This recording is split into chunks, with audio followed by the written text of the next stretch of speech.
Hi friends, ಎಲ್ಲರಿಗೂ ನಮಸ್ಕಾರ. Welcome to Shami's house. ಇವತ್ತೊಂದು ಒಳ್ಳೆ ಸೂಪರಾಗಿರೋ ರೆಸಿಪಿ ಮಾಡೋಣ. ಇದು ಎಲ್ರಿಗೂ ತುಂಬ ಇಷ್ಟ ಆಗುತ್ತೆ, ಮಕ್ಕಳಿಗೆ ದೊಡ್ಡವ್ರಿಗೆ ಎಲ್ರಿಗೂ. ಚಿಕನ್ ಕಬಾಬ್. ಇದು ಮಾಡೋಕ್ಕೆ ಫಸ್ಟ್ ಒಂದು ಬೌಲ್ ತೊಗೊಳ್ಳೋಣ. ಅದಕ್ಕೆ ಚಿಕನ್ ಹಾಕೋಣ, ಒಂದು ಅರ್ಧ kg.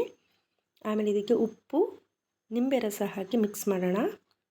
ಆಮೇಲೆ ಶುಂಠಿ, ಬೆಳ್ಳುಳ್ಳಿ, ಹಸಿಮೆಣಸು ಇದು ಮೂರನ್ನು ಮಿಕ್ಸ್ ಮಾಡಿ ಪೇಸ್ಟ್ ಮಾಡ್ಕೊಂಡಿದ್ದೀನಿ. ಆ ಪೇಸ್ಟ್ ಸ್ವಲ್ಪ ಹಾಕೋಣ, ಒಂದು 1/4 ಟೀ ಸ್ಪೂನಷ್ಟು.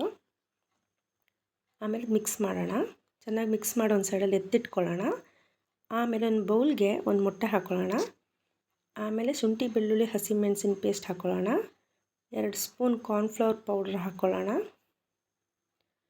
1 ಸ್ಪೂನ್ ಮೈದಾ ಪುಡಿ ಹಾಕ್ಕೊಳ್ಳೋಣ. ಆಮೇಲೆ ಸ್ವಲ್ಪ ಉಪ್ಪು ಹಾಕ್ಕೊಳ್ಳೋಣ. ಆಮೇಲೆ 1 ಸ್ಪೂನ್ ಅಕ್ಕಿ ಪುಡಿ ಹಾಕ್ಕೊಳ್ಳೋಣ. ಕೊತ್ತಂಬರಿ ಸೊಪ್ಪು ಹಾಕ್ಕೊಳ್ಳೋಣ.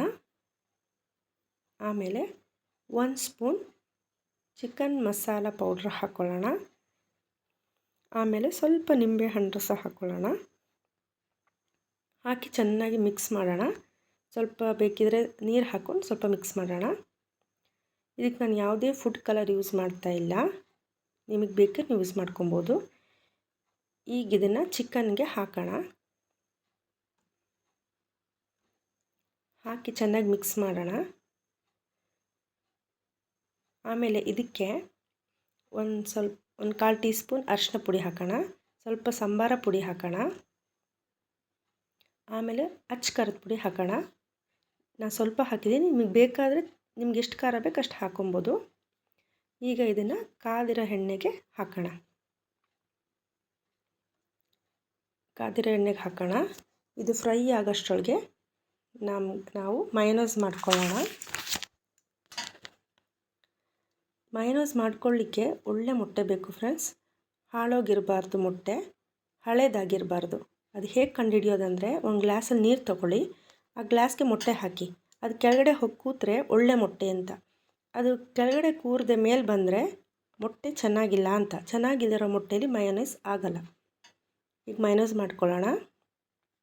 ಒಂದು ಮಿಕ್ಸಿ ತೊಗೊಂಡು ಅದಕ್ಕೆ ಮೊಟ್ಟೆ ಹಾಕ್ಕೊಳ್ಳೋಣ. 1-2 ಎಸಳು ಬೆಳ್ಳುಳ್ಳಿ, ಕರಿಮೆಣಸು, ಉಪ್ಪು, ಸ್ವಲ್ಪ ನಿಂಬೆ ರಸ ಸೇರಿಸ್ಕೊಂಡು ಗ್ರೈಂಡ್ ಮಾಡ್ಕೊಳ್ಳೋಣ ಫಸ್ಟು. ನೋಡಿ ಈ ಥರ ಆಗುತ್ತೆ. ಈಗ ಇದಕ್ಕೆ ಒಂದು 100 ಮಿಲಿಯಷ್ಟು ಎಣ್ಣೆ ಹಾಕಿ ಪುನಃ ಗ್ರೈಂಡ್ ಮಾಡ್ಕೊಳ್ಳೋಣ.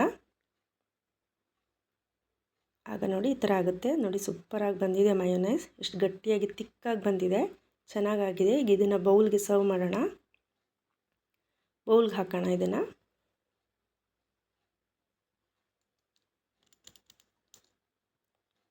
ನೋಡಿ ಎಷ್ಟು ಚೆನ್ನಾಗಿ ಬಂದಿದೆ, ತಿಕ್ಕಾಗಿ ಬಂದಿದೆ. ಓಕೆ, ಇವಾಗ ಫ್ರೈ ಆಗಿದೆ ಕಬಾಬು. ಅದನ್ನು ತೊಗೊಂಡ್ಬಿಡೋಣ, ಎಣ್ಣೆಯಿಂದ ತೊಗೊಳ್ಳೋಣ. ಚೆನ್ನಾಗಿ ಬಂದಿದೆ ನೋಡಿ, ಎಷ್ಟು ಚೆನ್ನಾಗಿ ಗರಿ ಗರಿಯಾಗಿ ಬಂದಿದೆ. ಸರ್ವ್ ಮಾಡೋಣ ಇದನ್ನು ಇವಾಗ. ನೋಡಿ ಎಷ್ಟು ಗರಿ ಗರಿಯಾಗಿ ತುಂಬ ಚೆನ್ನಾಗಿ ಬಂದಿದೆ ಇವಾಗ. ಓಕೆ ಫ್ರೆಂಡ್ಸ್, ಇದೆಲ್ರಿಗೂ ತುಂಬ ಇಷ್ಟ ಆಗುತ್ತೆ ಅಂದ್ಕೊಂಡಿದ್ದೀನಿ. ಸರ್ವ್ ಮಾಡೋಣ ಈಗ. ಎಲ್ರಿಗೂ ಇಷ್ಟ ಆಗುತ್ತೆ ಅಂದ್ಕೊಂಡಿದ್ದೀನಿ. ಈ ರೆಸಿಪಿ ಎಲ್ರಿಗೂ ಇಷ್ಟ ಆಗುತ್ತೆ. ಸೊ ಟ್ರೈ ಮಾಡಿ, ಹೇಗಿದೆ ಅಂತ ಕಮೆಂಟ್ ಮಾಡಿ, ಸಬ್ಸ್ಕ್ರೈಬ್ ಮಾಡಿ, ಲೈಕ್ ಮಾಡಿ. Thank you.